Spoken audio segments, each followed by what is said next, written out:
Hello. I'm going to tell a story by Roald Dahl. It's his adaptation of Cinderella. I guess you think you know this story. You don't. The real one's much more gory. The phony one, the one you know, was cooked up years and years ago and made to sound all soft and sappy just to keep the children happy. Mind you, they got the first bit right, the bit where, in the dead of night, the ugly sisters, jewels and all, departed for the palace ball, while darling little Cinderella was locked up in the slimy cellar, where rats who wanted things to eat began to nibble at her feet. She bellowed, "Help!" and "Let me out!" The magic fairy heard her shout. Appearing in a blaze of light, she said, "My dear, are you all right?" "All right," cried Cindy. "Can't you see I feel as rotten as can be?"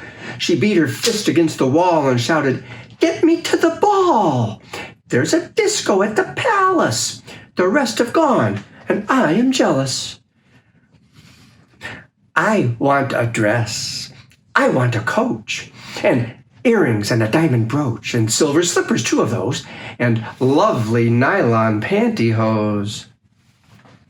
Thereafter, it will be a cinch to hook the handsome royal prince." The fairy said, "Hang on a tick." She gave her wand a mighty flick, and quickly, in no time at all, Cindy was at the palace ball. It made the ugly sisters wince to see her dancing with the prince. She held him very close and pressed herself against his manly chest. The prince himself was turned to pulp. All he could do was gasp and gulp. Then midnight struck. She shouted, "Heck! I've got to run to save my neck!" The prince cried, "No, alas, alack!" He grabbed her dress to hold her back. As Cindy shouted, "Let me go!" the dress was ripped from head to toe.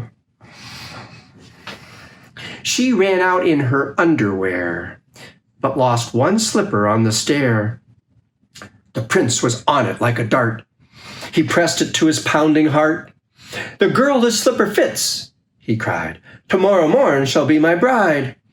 I'll visit every house in town until I've tracked the maiden down." Then, rather carelessly, I fear, he placed it on a crate of beer. At once, one of the ugly sisters, the one whose face was blotched with blisters, sneaked up and grabbed the dainty shoe and quickly flushed it down the loo. In its place, she carefully put the slipper from her own left foot. Aha! You see, the plot grows thicker, and Cindy's luck starts looking sicker. Next day, the prince went charging down to knock on all the doors in town. In every house, the tension grew. Who was the owner of the shoe? The shoe was huge and frightfully wide. A normal foot got lost inside. Also, it smelled a wee bit icky. The owner's feet were hot and sticky. Hundreds of eager people came to try it on, but all in vain. Then came the ugly sisters go. One tried it on. The prince screamed, "No!" But she screamed, "Yes, it fits with me, so now you've got to marry me." The prince went white from ear to ear. He muttered, "Let's get out of here."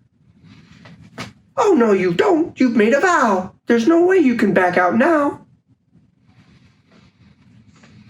"Off with her head," the prince roared back. They chopped it off with one big whack. This pleased the prince. He smiled and said, "She's prettier without her head. Then up came sister number 2. She yelled, "Now I will try the shoe." "Try this instead," the prince yelled back. He swung his trusty sword and smack! Her head went bouncing to the ground and bounced a bit and rolled around. In the kitchen, peeling spuds, Cinderella heard the thuds of bouncing heads upon the floor. She poked her own head round the door. "What's all the racket?" Cindy cried. "Mind your own biz," the prince replied. Poor Cindy's heart was torn to shreds. "My prince," she thought, "he chops off heads. How could I marry anyone who does that sort of thing for fun?" The prince cried, "Who's this dirty slut? Off with her nut! Off with her nut!" Just then, in a blaze of light, the magic fairy hove in sight. Her magic wand went swoosh and swish. "Cindy," she cried, "come make a wish. Wish anything and have no doubt that I will make it come about." Cindy answered, "Oh, kind fairy, this time I shall be more wary. No more princes, no more money. I have had my taste of honey.